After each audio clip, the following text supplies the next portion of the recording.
Hello everyone, welcome to our channel Shiksha Gurukul. जैसा कि आपको पता है कि हम एक वीडियो की सीरीज चला रहे थे और उस वीडियो की सीरीज में आज जो है हमारा पार्ट 4 होने वाला है, जो कि फ्रेजल वर्ब्स रहने वाले हैं। और फ्रेजल वर्ब्स, जैसा कि आपको पता है, this is most important topic जो इंग्लिश ग्रामर में आता है, जिसको हम पहले कवर करेंगे। और मैं आपको पहले भी बता चुका हूँ कि आपको ये रोट लर्निंग के बेसिस पे इसको रट्टा करना ही, रट्टा लगाना ही होगा। रट्टाफिकेशन कह लें आप या जो भी कह लें, क्योंकि देर इज नो शॉर्टकट और there is no other option कि आप जहाँ पे चीज़ों को, क्योंकि बहुत सारे हैं जिनको चीज़ों को समझने में बहुत टाइम लगेगा और टाइम ग्रेजुअली आपको जो चीज़ें ग्रेजुअली समझ में आएंगी। सो विदाउट वेस्टिंग टाइम चलते हैं अपनी वीडियो की तरफ और सीखते हैं आज के फ्रेजल वर्ब्स। आज का जो पहला फ्रेजल वर्ब है that is get about. Get about यानी कि चलना या फिरना। गेट अबाउट यानी चलना फिरना या कोई चीज कहीं किसी तक पहुंच जाना। इसके बाद है गेट बैक। गेट बैक का मतलब होता है वापस आना। गेट बैक मतलब वापस आना। फिर इसके बाद है गेट डाउन। गेट डाउन मतलब होता है उतरना। गेट डाउन मतलब उतरना। गेटिंग डाउन फ्रॉम बस, getting down from stairs, getting down from bike, और बहुत सारे एस्पेक्ट्स में आप इसको बोल सकते हैं। आपकी जो सेंटेंस फॉर्मेशन की जो चीजें आपको मैं बताऊंगा वो थोड़ा सा बाद में, पहले आप इनको याद कीजिए, क्योंकि ये बहुत, जैसे मैथमेटिक्स में टेबल इंपॉर्टेंट है, फॉर्मूलाज इंपॉर्टेंट है, ऐसे ही इंग्लिश ग्रामर में idiom phrases, phrasal verbs, verbs और कुछ बेसिक डेफिनेशन जो बहुत इंपॉर्टेंट चीज है, तभी आप चीजों को आगे लेके जा पाएंगे। सो इसके बाद है गेट इन। गेट इन का मतलब होता है पहुंचना। गेट इन का मतलब क्या होता है? पहुंचना। इसके बाद है गेट इनटू। गेट इनटू का मतलब होता है प्रवेश करना। गेट इनटू का मतलब प्रवेश करना। इसके बाद है get off. Get off. Get off का मतलब होता है भाग जाना। गेट ऑफ का मतलब होता है भाग जाना। गेट ऑफ का मतलब होता है भाग जाना। इसके बाद है get off with. Get off with यानी कि गेट ऑफ विद का मतलब होता है, गेट ऑफ विद का मतलब होता है मुक्ति पाना या मुक्ति करना। मुक्ति पाना या मुक्ति करना या मुक्ति देना आप कह सकते हैं। फिर इसके बाद है get on. Get on. Get on का मतलब होता है चढ़ना या तरक्की या फिर तरक्की करना। चढ़ना या फिर तरक्की करना। ठीक है। इसके बाद है गेट टुगेदर, इकट्ठा होना। आपने सुना भी होगा, बहुत कॉमन। कुछ फ्रेजल वर्ब्स तो ऐसे जो इतने बहुत कॉमन होंगे जो आपने डे टू डे लाइफ में सुने ही होंगे। इसके बाद है गेट गोइंग। गेट गोइंग यानी प्रारंभ करना। प्रारंभ करना, कोई चीज को शुरू करना, किसी चीज को। इसके बाद है get over. Get over. Get over का मतलब होता है कठिनाइयों से जीत लेना।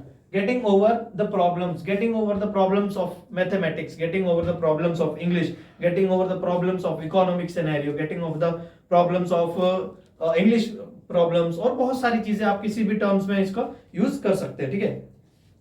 इसके बाद जो है, इसके बाद है गेट थ्रू। गेट थ्रू का मतलब होता है पास करना या किसी चीज से गुजरना। गेट थ्रू, पास करना या गुजरना, किसी चीज से होके गुजरना। इसके बाद है गेट आउट। गेट आउट तो आपको पता ही होगा, बहुत कॉमन है, स्कूल्स में हम सुनते हैं, बाहर आना। इसके बाद है बाहर आना या बाहर जाना। ठीक है।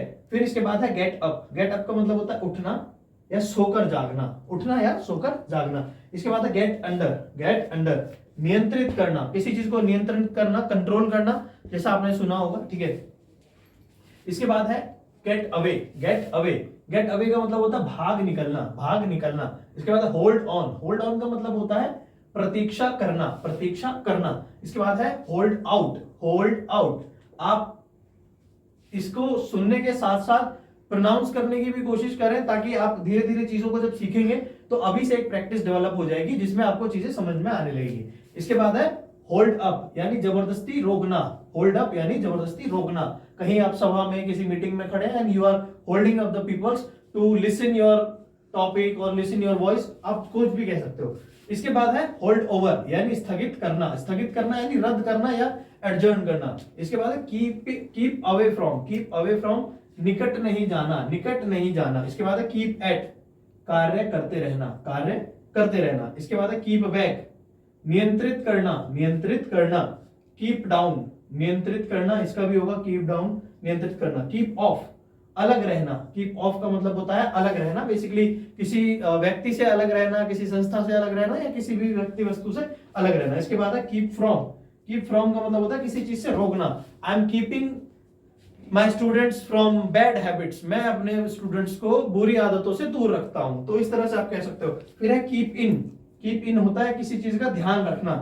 Keep this in your mind. Keep this in your mind. कोई भी बैड इंटेंशन, गुड इंटेंशन के रिगार्डिंग जब आपको कोई एडवाइस दे या कोई सजेशन दे या कोई भी आपको समझाए, घर में पेरेंट्स हैं, एल्डर ब्रदर है या कोई भी है, तो उस टाइम पे ये जो हमारे पास हिंदी के बहुत सारे शब्द होते हैं और प्रॉब्लम यह है कि बहुत से बच्चों को हिंदी भी सही से नहीं आती, जिसकी वजह से वो फ्रेजल वर्ब्स को इंग्लिश में ट्रांसलेट करने में बड़ा टाइम लेते हैं और फिर इंग्लिश जो है बड़ी टफ लैंग्वेज बन जाती है टू अंडरस्टैंड। ठीक है, इसके बाद है कीप इन विद, विश्वास कायम करना, विश्वास कायम करना। इसके बाद है कीप अप, ऊंचाई बनाए रखना, ऊंचाई बनाए रखना या किसी कार्य को करते रहना। इसके बाद है कीप ऑन, जारी रखना। कीप ऑन का मतलब होता है जारी रखना।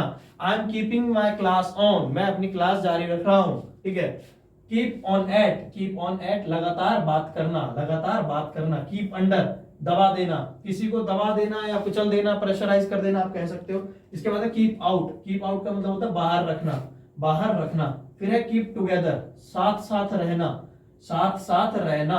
नॉक आउट, पछाड़ देना। नॉक ऑफ, बंद कर देना। नॉक डाउन, ठोकर मारकर गिरा देना। नॉक डाउन मतलब ठोकर मारकर गिरा देना। इसके बाद है लुक आफ्टर, बड़ा बहुत कॉमन वर्ड है, बहुत कॉमन फ्रेज है। लुक आफ्टर का मतलब होता है देखभाल करना, देखना या जांचना। आप इसको देखभाल करना भी कह सकते हो। फिर लुक एट है देखना या जांचना, देखना है कहीं दोनों जो है बहुत सिमिलर है, कोई ज्यादा डिफरेंस है नहीं इसमें। ठीक है, इसके बाद है लुक बैक, यानी अतीत के बारे में, अपने पास्ट के बारे में सोचना, किसी के अतीत के बारे में, अपने अतीत के बारे में यानी पास्ट के बारे में सोचना। इसके बाद है लॉक डाउन ऑन, घृणा करना। लुक फॉर का मतलब होता है खोजना। फिर इसके बाद है लुक इनटू का मतलब होता है जांचना। लुक इनटू का मतलब होता है जांचना। देखिए फ्रेजल वर्ब्स जो है काफी बड़ा टॉपिक है, जिसकी वजह से हमें और फर्दर पार्ट्स लाने पड़ेंगे। सो आई होप आप समझ रहे होंगे चीजों को, क्योंकि बहुत सारे फ्रेजल वर्ब्स है। देखिए वैसे तो एक अलग अगर इसका टॉपिक रखा जाए तो एक नई बुक बनाई जा सकती है, लेकिन मैं जो यहाँ पे फ्रेजल वर्ब्स आपको करा रहा हूँ ये बहुत सिलेक्टिव है, और ये बहुत ज्यादा ऐसे वर्ब्स हैं जो डे टू डे लाइफ में बहुत ज्यादा यूज किया जाता है। So this will be easier to understand, और आपको चीजें इनकलकेट करने में बहुत ज्यादा हेल्प करेगा और इंग्लिश को समझने में बहुत ज्यादा हेल्प करेगा। Now there is one more information for you, that from 20th of July हम अपनी फैक्ट्स की, जो साइंस एंड टेक्स से रिलेटेड फैक्ट की वीडियोस होंगी, जो शॉर्ट्स में होगा तो अगर if it is possible then will upload lengthy videos as well for science and tech और for polity as well. So मिलते हैं हम आपसे अपनी नेक्स्ट वीडियो में, और तब तक के लिए till then thank you, bye bye.